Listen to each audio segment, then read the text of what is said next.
Hi guys, yeah, we are just in part 2 now. Just heading up the tunnel. The guy's got his car, start talking again. Further up the tunnel. Some seats down here. There anymore.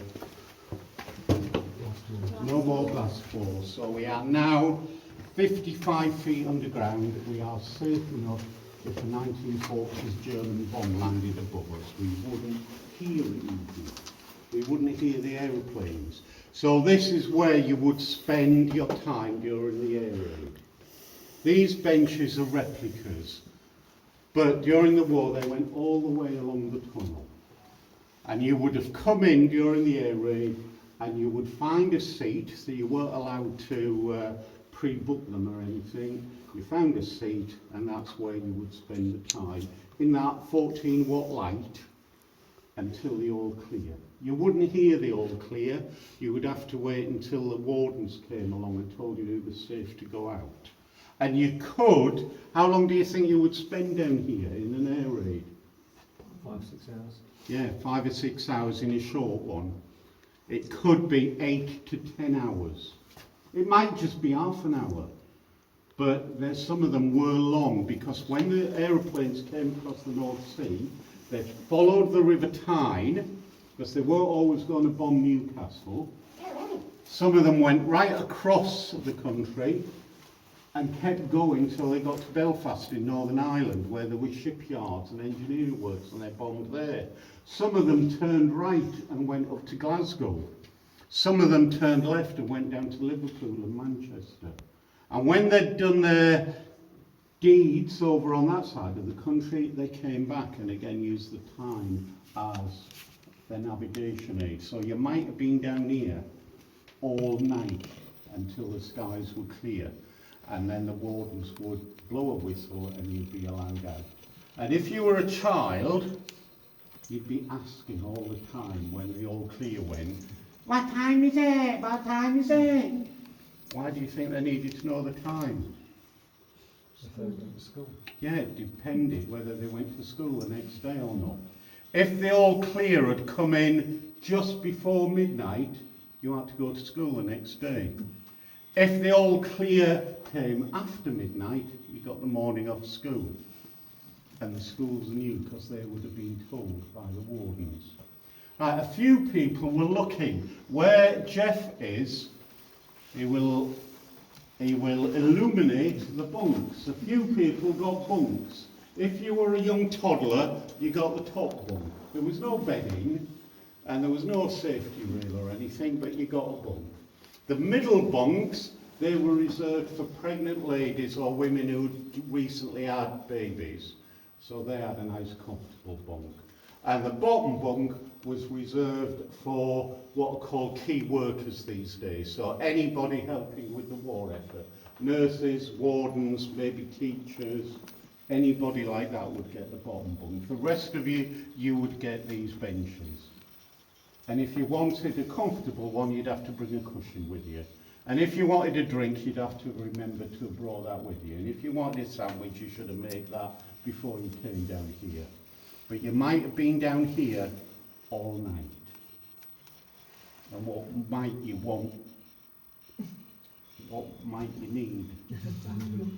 Yeah, you might need access to a bathroom, or if you're American, a restroom. And some gentlemen might think, well, I'll just stand here where there's this channel of water. If you did that, The wardens, if they caught you, would fine you. £5 for polluting the channel of water. £5 in the 1940s is worth £250 now, so that is a very expensive visit to the toilet. There were toilets provided. We'll go along and see them. Before we do, has anybody got any questions? Right, let's go and find a toilet. Because I'm desperate. No. No, do.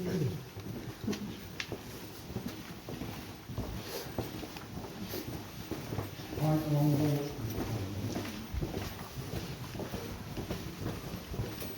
We just need to get a bit forward.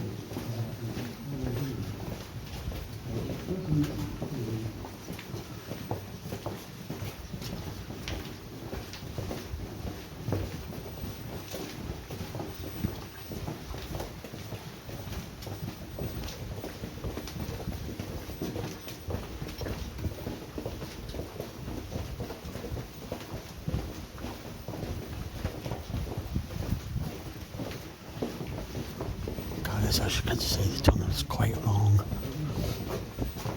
I would turn the camera on, but it's a little bit dodgy on the floor. I lose concentration if I'm talking and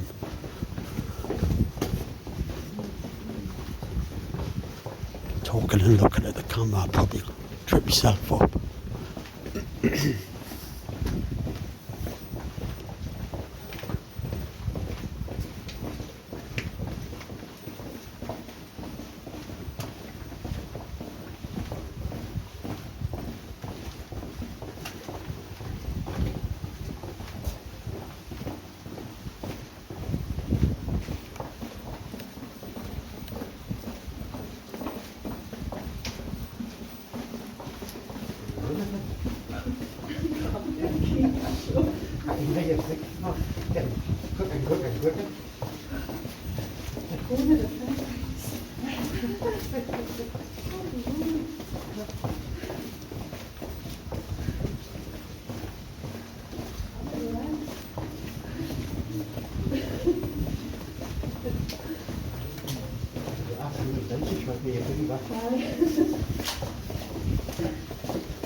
Right, we've just stopped here so you can have a look at the roof. And what you can see the original conduit, which is where the lights went. These didn't get moved down to the side. But can you see any bricks? No. Because there were complaints by people who used this as an air raid shelter that it was damp and it was cold and it was dark. So in 1941 they used this section as an experiment. They said if we coat the walls, it'll stop any water getting in. So that's what they've done. This stuff is called gunning. It's a mixture of sand and cement powder sprayed onto the walls with a high pressure hose, and it sets quickly. And it has stopped water penetrating. It did its job. But what you've got on the walls is condensation from everybody down the tunnel who's been breathing. So it didn't really solve the problem. So the experiment didn't last very long. Right, let's go to the toilet now. I can see it, I can smell it actually.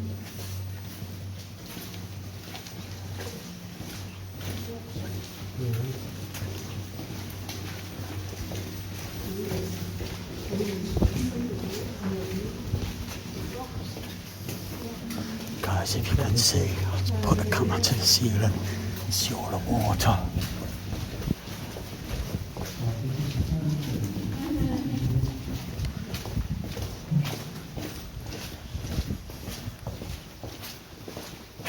There you go. I promised you toilets. This is one of them. And this is an original Second World War toilet. We recently had it refurbished, but this is what you got. Here, this lady's just standing in one of them. You can see these horseshoe markings on the floor. That's where some more were. And then there's some here and there's some further on. There were 6 of them here. And these were the gents' toilets. The ladies were the other side of that wall in front of us.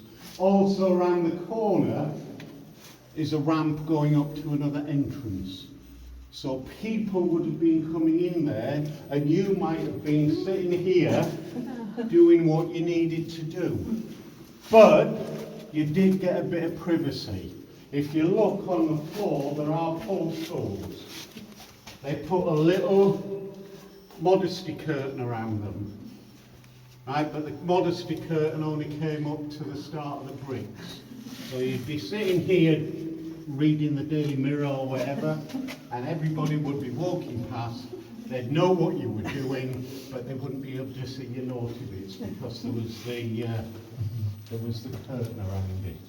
6 on this side for men, 6 on the other side for ladies. They're chemical toilets, they're called Elson toilets, and they had a chemical in called phenol, which had a very strong smell. So not only would people be able to see what you were doing, they'd be able to smell it as well. But you could sit there and have a chat with anybody walking past. At the end of the air raid, the wardens had the job of picking up these buckets and taking them up to the surface. This is the deepest part of the tunnel. We are 85 feet underground here. So you'd have to pick up one of these, or 2, with everybody's doings in it, and take it up the ramp, find a drain, and pour it away, clean out the bucket, recharge it with the chemicals, and bring it back down for the next day. But at least you had a toilet. The ladies was much better, much more luxurious. Let's go and have a look at the ladies.